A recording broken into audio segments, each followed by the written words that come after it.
Oh,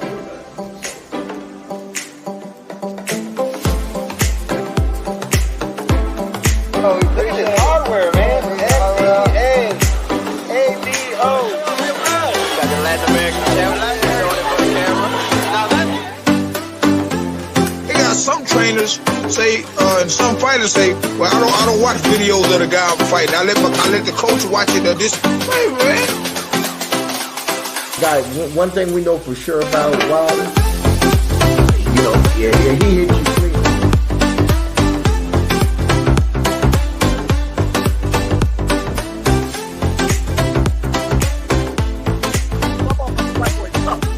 Right. And this woman whooped the whole world twice. The whole world. All right. What's going on? Facebook, YouTube. It's another episode of Soapboxing Podcast. It's a special edition, Sunday morning edition. And we are live this morning with Quinton QuickDraw Randall. He is a friend of the show. He came on when we first started the podcast. And at that time, you had not even turned pro at the moment, did you? Nah, I wasn't pro yet. Yeah. So a lot has happened. First of all, welcome back. You look good. You got an upcoming fight at the end of the on the 17th, right? Next week. Yeah, next week. Big fight on the Lomachenko Lopez fight, man. So let's talk about it, man. How's camp been going? Catch us up, man. Bring us up to date. You're going for 7-0. So a lot has happened since the last time you've been on the show. What's been going on, my man? Man, camp has been great. I couldn't ask for it, but I think this is probably the best training camp I've ever had as a pro. And almost in my amateur career as well. Trained 3 times a day. Nice. So with my coach, Derek Collinsworth, my second, K. Karoma, and Evans, that's my strength and conditioning. It's been boxing 24/7, 7 days a week. I'm eating real good. So You getting a lot of rounds of sparring in? yeah, most definitely. Just this week alone, I got probably 30 rounds. Damn, that's a lot. Yeah, so You ready for the show then? yeah, most definitely. So 7-0, that's what we're going for. Like I mentioned, the first time you were on the show, you were about to turn pro, man. So tell us about your first 6 fights, man. What's been going on? What's happened since then? I've heard you signed to a management team. How'd that all come to pass? Well, I'm with my manager now because K. Karoma, I was having trouble getting people to recognize me for whatever reason, even though I had fought on PBC cards, and so people was giving me a lot of just false hope, and they were selling me whoop tickets. So K sent me a guy named Peter Kahn out of Florida. Peter been in the business a long time, has a lot of connections and stuff. So I had a conversation with him on the phone just to check out his vibe, see what I like it. And I did. And Derek liked it as well. So that's who we decided to run with. Nice. What's been most memorable so far about these first 6 fights? I know you've had some tough opponents. I know you fought on the Lions Dance promotion here in Houston one time, and then you've also fought in Las Vegas, and you also had a tough fight against Clay. What's how you say his last name? Clay Collard. So you've had a little fun. What's been the highlight so far?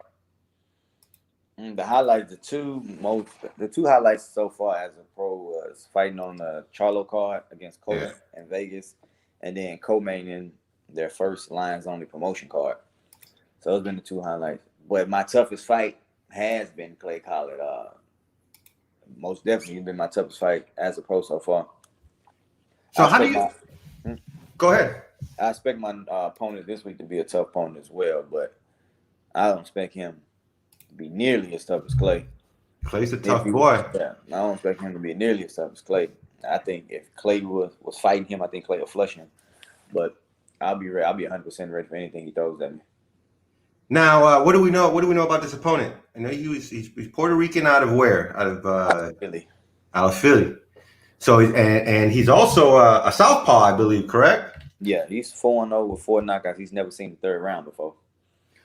But he ain't never fought nobody like me. And he hasn't fought any of the people that I fought. If he fought half the people that I fought, then he would have seen more than the 4th round. He possibly would have seen a couple losses. So he has experience fighting the WSB, the World Series of Boxing. Just like I have international experience. So, I mean, it's going to be a good fight. He has international experience just like I do. I have more and better international experience than he does, but that don't give me any reason to think that he's not capable of getting the job done. So it's up to me and my team to just go in there and do what we've been working on and get the job done. What do you think? What do you think this fight means to you as far as your boxing career? What do you, after you knock out, or after you knock this fight out, possibly knock out your opponent? What kind of doors do you think it's going to open? How do you see your career heading from this fight? Well, I would hope something great because I fought on PBC cards. It's my first time fighting on the top rank card. Once I win, I'm hoping they're going to like what they see and bring me back on before the year is out against another tough opponent. And I'm going to take care of him as well. And so hopefully it ends to me getting a promotion deal with him. So, but it can only get better. I mean, as long as you stay undefeated and keep grinding, you can only get better. I mean, you had a hell of a year in 2019. You fought 6 fights, right? Because this is going to be your first fight for 2020, right? Yeah. Or did you fight earlier this year? No, it was my first fight. My first fight this year, early this year, got canceled. It's going to be officially my first fight of the year. So you had a hell of a run in 2019, man. You fought 6 straight fights. 6 fights in your first year is a lot of fights. You did a great job. You had a great fight against Clay. What are your thoughts? There's got to be a level of confidence or a boost of I don't want to use the word ego, but you got to feel good when you beat a fighter and he goes on to do good things. He's doing tough. It's almost like he had a come to God moment with you and said, I can't take no more losses and I got to do what I got to do. Yeah, I mean, I've always had faith in myself. Like I'm humbled in this sport. At the same time, I'm trying to get where a lot of fighters are at. And I'm not really for the boasting and trash talking or for the cockiness. I let my skills show you what I can do in the ring. So I just leave it for all in there. But I'm extremely confident in myself. Extremely. And I believe if you put him in front of me, I'm going to knock him down. That's what's up, man. And what do you think? Where do you think that comes from? And I know you've talked about it before, and I know a lot of people know your story. But man, you've been through some stuff, man, to get to this point in your life. Do you think a lot of that has kept you grounded? Yeah, most definitely, man. I grew up a tough kid because I had a tough parents who we didn't. My family never allowed softness in the family. Like we didn't play that. Like boys were supposed to be tough and.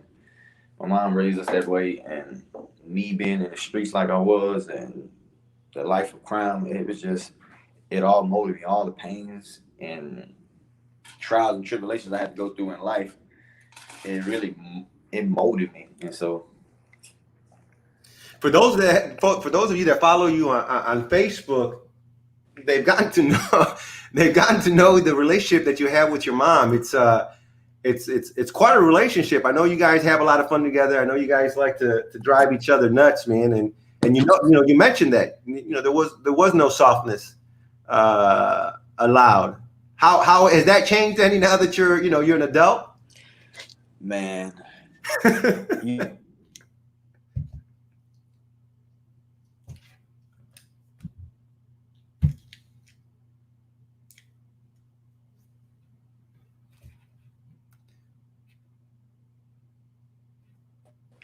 There we go. We got him back. There you go. All right.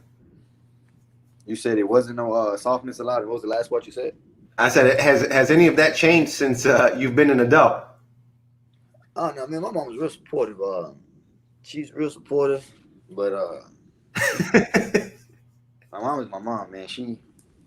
She's a character, put it like that. Like she always She always got jokes and something funny to say, just like me. I think that's where I get it from. My dad is the same way, but my mom is on another level of it. So. Yeah. It's hilarious watching y'all when you post your videos. I think it's great. It's funny as hell, and it's encouraging. So, what else you got going on, man? You want to go fight? You can go fight. And what are your thoughts on this Lomachenko Lopez fight? Man, now look, I fought with T.O. coming up in the amateurs. Did you now? At multiple tournaments. But and I've seen T.O. flush people. Man, he was 16 years old when he won Golden Glove Nationals. Then he backdoored and won Nationals in Colorado Springs. And he was destroying people. Like, didn't nobody know who he was. It was his first time in the elite division, and he was beating the brakes off everybody. People who were knockout artists. T.O. was going in there flushing them, about to knock them out. And I was like, man. So I'm rooting for T.O. to win. Do I think he's going to win? That's another story, because Lomo just has so much. He's just so crafty. But I most definitely want T.O. to win. And so that's who I'm rooting for. I hope he does win. But if he does, I see T.O. winning by knockout more so than decision. Really? So you call it a knockout? Yeah, if T.O. wins, I think T.O. catches Lomo with something, because we never really just seen Lomo get hit with nothing. And when we did see him get hit, he went down. He got up and he finished the way you want him to finish after you didn't went down. But T.O. power.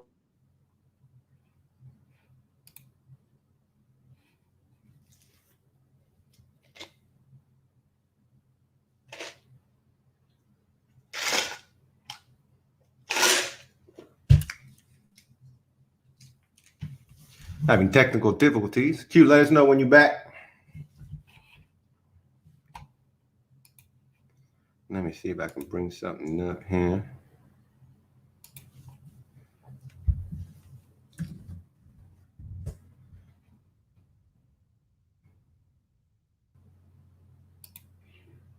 Facebook, we are live on YouTube and Instagram, I believe, as well, with Soapboxing Podcast, a special Sunday edition. We are live with Quinton QuickDraw Randall as he talks about his upcoming fight in October in Las Vegas at the MGM. Here he is. Get him back on. There's three of you. Look, this is what you look when you're frozen. So you got Lomo. So you got you're thinking your heart's with Theo. You're gonna be rooting for Theo. I think if he wins, it's gonna be by a knockout. But like you said, Lomo has a lot of experience. So we'll see how that plays out. I'm gonna sit back and enjoy the fight. It's gonna be one of those fights I think that's gonna be really entertaining, and you just don't know what's gonna happen at the end. Yeah, man, I'm just glad I'll be in the atmosphere. Like, that's probably gonna be the biggest card of the year. Most definitely is going to be the biggest card of the year. When you think about the fights that's happened thus far, and I was yeah, and we got some good fights coming up.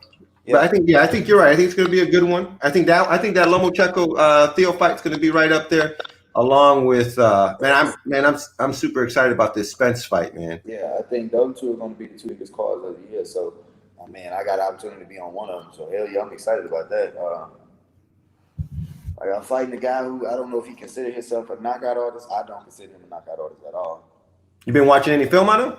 Yeah, I've watched some just to see his style, just to see who he is, but I don't think he's a knockout artist at all. Don't get me wrong. I'm not going to let him hit me to find out, but I don't think he's a knockout artist at all. I looked at the people that he's fought, and they were there to get knocked out, so they was there to lose. So when you fight somebody like that, then yeah, everybody that I've fought thus far have all been there to try to win. And they were undefeated fighters just like me. So, like I said, I don't think he would have stopped half the people that I fought. So, but we're going to see, though. Man, this is going to be your second trip to Las Vegas and MGM in 2 years. How's that feel, man? It's a special feeling. I was out there last year with you. We were there last year with your first fight there. I was with Robert Redmond, the Houston Hitman, and I remember sitting in the car and we were driving up the strip, and I told him, I want you to always remember this feeling. I want you to fall in love with it, get addicted to it. Every chance, every waking moment you have, get yourself back to this spot. So this is your second time going out there. How's that feel? I mean, it's good. I fought in Vegas. This is gonna be my third time fighting in Vegas. Your third, okay. I fought in Vegas in the amateurs at Golden Glove National. I fought in Vegas in the pros last year. It's gonna be my third time on. It'll be my first time fighting at the MGM Grand. Last year, the Team Mobile Arena. So, I mean, I'm looking forward to it, man. Vegas is most definitely, I think, the holy mecca of boxing, as like how Atlantic City used to be. Yeah. So Vegas is, and it's the MGM Grand. MGM Grand is legendary. Floyd Mayweather made it legendary. So, man, things are going to start to pop off, man. How does it feel for you? We talked about, your background, growing up, some of the decisions that you made. The other day, you posted, it might have been, a couple of weeks ago or whatnot, but you posted a picture where you had your prison ID up to your record. And what, as you sit and you reflect, if you have yet, if you sit and you reflect on this journey, you've been through a lot. And you come from a far, far place, man. It's a long road from a cell to where you're at now. From being absolutely alone in your cell to being in a packed arena, having people watch you, cheering for you, having a city support you. What's that feel like, man? What kind of encouraging words do you have for someone, or how can you put into words what that feels like and what that experience is like? Man, the feeling is hard to explain, but at the end of the day, you never know what God got in store for you. So I always encourage people, man, don't ever let nobody tell you what you can and can't do. If you got a dream, don't ever give up on it, man. Keep pushing for it, because it took me almost 10 years to get to this point, and I still got a long way to go. I'm not comfortable where I'm at. I'm not content where I'm at. I'm still hungry. So with that being said, when I look back on my life, and from being in that 6x9 cell to me having my own house right now, I'm about to fight on TV, on ESPN. And so my life did a whole 360. A lot of people don't even know that I've been to prison because of the way that I act. I don't act institutionalized. I don't even know what I've been through, half the stuff that I've been through in my life, because I'm always just so full of joy. I'm so full of happiness, and I'm always in a joking and playing mood. So you would never know, like, damn, this dude been through all this and still able to smile, still able to joke and play, just enjoy life to the fullest. So if I can do it, you most definitely can do it. Other people most definitely can do it.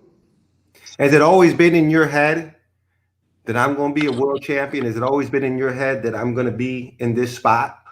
Or yeah, I've always said I was going to be a professional fighter and I was going to be a world champion. The road to take to get to where I'm at now, I didn't know it was going to go this way. I didn't know I was going to be on the USA team, traveling the world, going outside the country. I didn't know I was going to do it that way. I didn't know my pro career was going to be as slow as it's been because of the pandemic and because promoters and managers that just wasn't interested in me. So it's been some good, it's been some bad, but overall it's all been good. It's just learning experiences. I'm just learning the game as I go and learning who to deal with, who not to deal with, who to trust, who not to trust. I think it takes a certain level of maturity to deal with not only failure, but success as well. A lot of people can't handle success and a lot of people can't handle success that happens quickly. What was the time frame from when you were working for the state, rather, till you were working for the country? So when you were locked up to being number 1 in the country, number 5 in the continent, number 7 in the world. That's correct, right? Number 1 in the country. Number 1 in the country, number 2 in the continent, number 5 in the world. Oh, there you go. I apologize. Number 2 in the country. But what was that time frame from? That time frame I got locked up in 2008, and I didn't get out to 2011. And from 2011, the day that I got out, I pretty much went to the gym and never looked back. I didn't win my first national title until December 10th, 2016. Okay, so 5 years. Pretty much 6 years. 6 years. Yeah. And that it takes some people a lifetime to change their life around. You just went from a 6x9 to a world platform. What's your motivation, man? What is it that you keep telling yourself to keep pushing, to keep getting up, to keep doing the work? Man, this is all I got. Boxing is all I got. Like, I've been doing this for so long. I don't know nothing else. I don't know much else. I got other skills and other traits, but this is what I love. And my son has always been my motivation. And since he's no longer here, like, he's still my motivation. I just do it in a different light. I just do it in a different way. Instead of fighting for him, I fight through him. So my son is my motivation. I'm self-motivated at the same time because I'm so competitive. I'm not gonna let you whip my ass on TV. So, I'm not gonna let you embarrass me. Put me on some type of YouTube meme that's gonna go around the world. So I'm real self-motivated. And then when I look back at my past and where I was at and all my blessings I've gotten thus far to this point, I don't see God bring me this far to let me down or to fail me. So that gives me confidence. That gives me more motivation. So yeah, man, I'm just. I think once you get to a point in life where you know what you know, and you know that does give you a certain confidence to persevere, to get through the work and to bust through every obstacle that comes your way. You know, you mentioned your boy, man, it's a tremendous story. Now I want to ask a question that maybe is not normally asked, you know, because you know, when you talk about your son, you know, it's a documented story, and it's tragic. And you know, whenever we talk or whenever I tell people about you, you know, I think it's such a major part of it. But does it ever get to a point where you're like, you know, that absolutely is a part of me and where I'm at and why I do things. But for some people, they feel like, okay, you know, but I don't want to talk about it anymore. I want to move. I don't want that. I don't want that. Oh, I do it for me. I do it for him, and it's between me and him. Or how does that sit with you? Nah, I'm as healed as I'm going to be from it, man. So it doesn't necessarily bother me when people ask me about it. Some people, they don't even know. And so when they hear about it, they be all shocked. But I'm as healed from it as I'm going to be. I think That's a great way to put it. Yeah. So when somebody asks me about it, I don't feel no type of way. I like to tell them the story because you can only get positivity out of it. You can't get something negative out of it. You take something negative out of it, you're looking at it from a whole different angle. You're looking at it from the wrong angle. So after I tell them what happened and how I kept going and where I'm at now, then like I said, it's all positive. But but because of my sons, I don't know. I feel like I still would have the same success in boxing because after I would fight, I would always FaceTime my son. Daddy won. So, and I damn sure wasn't finna FaceTime and tell him that. So, he was always my motivation. So, I was like, one of my reasons for fighting, I'm like, yeah, I'm finna whoop this dude's ass. I'm finna call my son, tell him how I did it. So, that's the only part that's different about it. So now, when I fight, man, I know he's watching me, so it's a little different. But I didn't want to make no profit off my pain. Right. You know what I'm saying? So that's why I don't really talk about it much. If somebody asks me about it, then I'll tell them. But it's not me that's going to bring it up. Like, hey, man, I lost my son and I did this and did that. Like, nah. Right. You're not going to exploit it. Yeah. So like I said, I didn't want to make no type of profit off my pain. So it is what it is. And why don't you tell the viewers, because you have a mantra, you have a personal mantra, and it's your hashtag. You wear it on your trunks. 55 strong. Yeah, 55 strong. That was my son's football number. So, and like I said, I told people several times, 55 strong is a way of life. You're doing just deeds in life. If you're just living your life, doing right by others, doing your charity works, and It's almost like a religion, but it's not a religion. Like if you doing what you're supposed to do, as you know you're supposed to do as a human being, when you're honest with yourself, when you're honest with others, you treat people fairly, and you be a man or a woman of your word, and you do right by others, and you don't let nothing stop you or don't let nothing break you, you're 55 strong. You've been through some type of trial and tribulation, and you came out on top, and you didn't fail down. You kept getting back up because you refused to quit, and you're 55 strong too. That's what's up. 55 strong, man. It's a hell of a mantra. We got a question from one of the viewers. He says, I got a question for QuickDraw. Which champion would he love to dethrone in the weight class or catch weight? We got your eyes on, Q. I would love. Oh, this is going to be good. Terrence Crawford. That's a bad man. So because he is he's still on the pound for pound list. So me dethroning him, then you get all the recognition. Like the whole world is going to know who you are after that point. And then it wouldn't take me long to set up a fight between me and Earl because it'd be Houston versus Dallas. It's like a football game.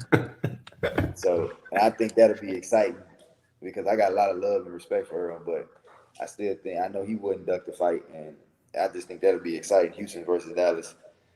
147, man, that's a loaded weight class right there. You got a lot of action. Yeah, I think 147 and 154 are the two most loaded weight classes. And those are both your weight classes, correct? Yeah, I've been fighting 54. I've been fighting 54 starting. I was just gradually going down to 47. My last fight was at 47. This fight just happened to be at 48. So, but I'm campaigning at 47 until I win my first world title.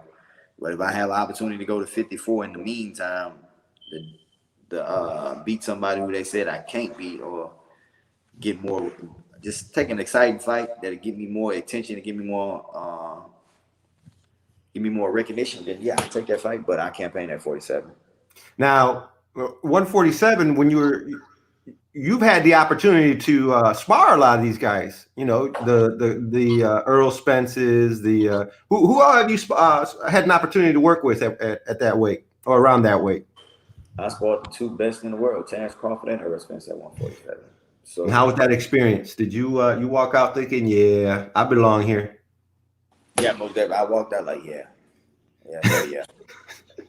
yeah. And then I was still an amateur at the time. Now I'm more pro, I'm more seasoned.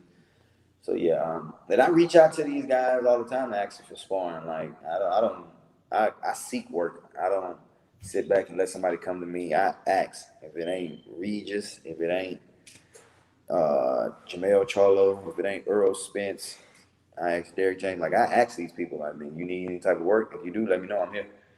So sometimes they hit me back, sometimes they don't. Sometimes they can use them, sometimes they can't. But I'm never waiting around. I'm always trying to perfect my craft, get into the best shape ever. Because when I'm in there with somebody who's great, it makes me fight great.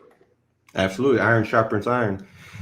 Houston, we are live here on YouTube and Facebook on the Soapboxing Sunday edition with Quinton QuickDraw Randall.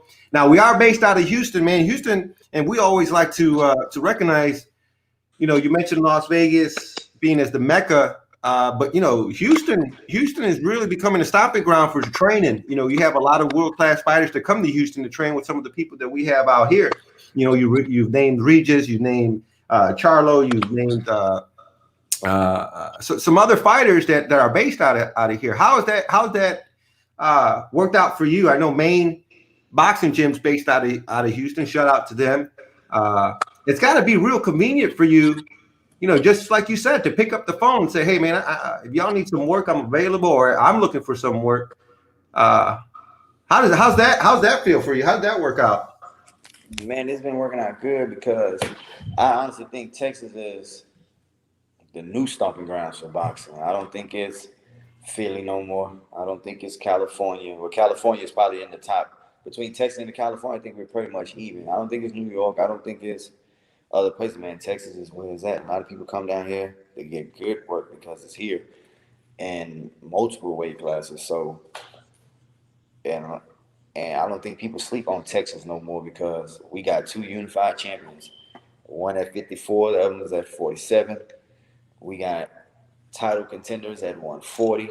We got Regis. So, man, Texas is it, man. We got killers, and we got a lot of fighters that come here to train, like Shakur Stevenson. He just recently moved to Texas, and you got Keyshawn Davis, one of the top amateurs in the world, that comes down here a lot. Troy Eisen, they come down here monthly just to get some good training in and good work in. So, man, Texas is where it's at. If you want any type of good work, Texas is where it's at. And it's great for you because it's right in your backyard. You know, I heard you speak the other day. You know, as your career progresses, and there's a change in guard, you know, so to speak, because you know the Earl Spences and the Terrence Crawfords. You know, whoever's in 147 right now is going to go up, move up to 152, 160, whatnot. How do you see the 147 weight class in about 3 to 4 years? Who you along with who else is going to be dominating that class? I think I'm gonna be the only one dominating. Well, I can't say that. I'm going to be dominating, but other competition, I would say Jerome Ennis and Virgil Ortiz. Those are the only other 2 that I see. Don't get me wrong, you got it. Rasheed Ellis is also a good fighter, but them 3, besides me, I think we're going to be just fine because fighters like Blair Cobbs won't make it to the top because I'm going to get it's a couple of fighters that won't make it to the top that think they are, but they're going to run into a brick wall when I catch them. So I'm just doing my work in the meantime to get my way to them. And so our records are pretty much is around the same. So the fights can be made when things kick back off, and hopefully they will soon. I got a hit list. So who do you see your next 3 fights? Who would you like to see your next 3 fights after this fight? After this fight, I honestly don't care. I want Blair Cobbs to be in the mix. I need him to be in the mix. I want Blair in the mix. I want Brian Sabalo. I want this dude named Ferdinand Karobian. So I got a list. If you beat me in the amateurs, I'm coming for your ass in the pros. Well, there's that list. We're gonna cut that clip up and make sure that those guys hear that. You know, after you take care of business this Saturday, see if they want to step in the ring with you, man. How is man? Shit, it's gonna be October. How has the whole pandemic been for you as far as weight training? Has it helped you? Has it hurt you? No, I wouldn't say it. It's been. I got my house during this pandemic, so I can say that was a good thing about it. Me not fighting was hell on me because I never thought I was going to be sent down for a year in my pro career before I fought again. I've never sat down for a year in my life of inactivity. I kept training and just stayed on the ground because when things opened back up, I just wanted to be ready. Because I was going to be ready to take a short notice fight because somebody thought they were going to be able to get an easy win on me because I thought they was going to catch me out of shape and I was going to surprise them. So, I mean, it's been up and down, but it hasn't been all bad. Well, like we mentioned earlier, 2019, you had 6 fights, and you probably would have had 7. This year, you were lined up to do a lot of fighting. Pandemic hit. We're going to try and squeeze in this fight. Well, we got this fight in. You're going to try and squeeze in another one before the end of the year. And then hopefully 2021, man, you can get back out there and start kicking ass all year long. Yeah, man, I'm gonna take care of my opponent this Saturday in impressive fashion. Then after that, hopefully I'm back on another top rank card before the year is out. That'll give me 8-0. And if I can finish the year if I can finish the year 8-0, that'll be cool with me. I mean, because I know it's been a hard time for a lot of fighters to get fights, and a lot of them won't be able to fight this year at all. So if I can finish the year 8-0, man, I'll be okay with that. And hopefully next year, things will be better, and I can continue the ball, keep it going. That's what's up. Well, let me get your thoughts on. Hold on, are you still there? Yeah. There you go. All right. Let me get your thoughts on some upcoming fights here, man. What are your so we talked about the Lomachenko Themo. Your heart is saying Lopez, but your head might be heading towards Lomo, correct? Yeah. All right. What about your thoughts on what about Davis versus Santa Cruz, man? They did your boy wrong on that poster, huh? Yeah, man. I think Tank finna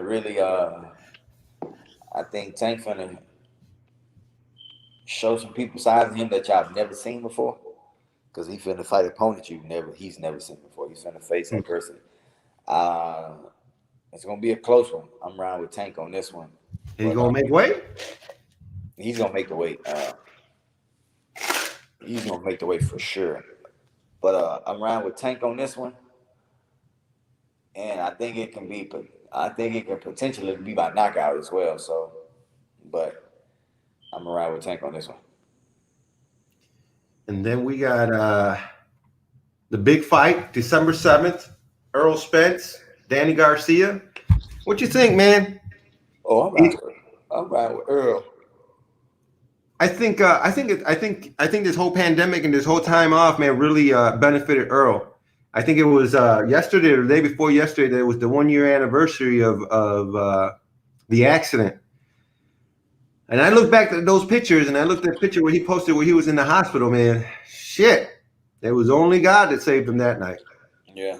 And so I'm riding. And once you make it out of something like that, man, you come out with a whole different mind frame. You come out with a whole different appreciation of life. You basically just cheat to death in so many ways. So when there ain't much a man can do to you after that. So I'm most definitely riding with Earl. I never go against Texas, man. I never go against the grain, period. So I got Earl beating Danny the Cyphers. I think I'm saying 3 rounds to 9, maybe 8-4. I am a fan of Earl Spence. I think skies was the limit for him. I don't know. I don't know. If you have a gun to my head and you tell me answer truthfully, my answer would be I think this accident possibly ended his career.